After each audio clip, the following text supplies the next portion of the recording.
Hallo, heute zeige ich euch, wie man ein Sackgesicht ist.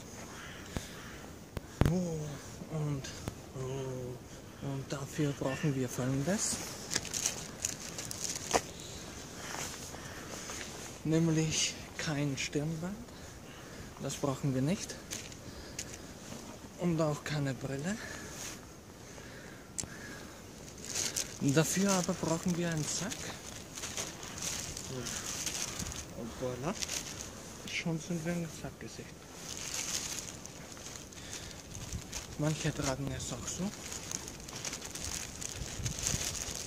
Und dabei irgendeinen Blödsinn reden, und zwar so. Und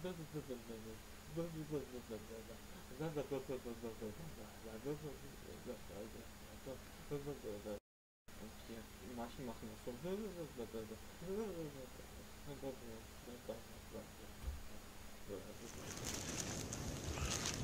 Aber es ist sehr schwer, damit aufzuhören.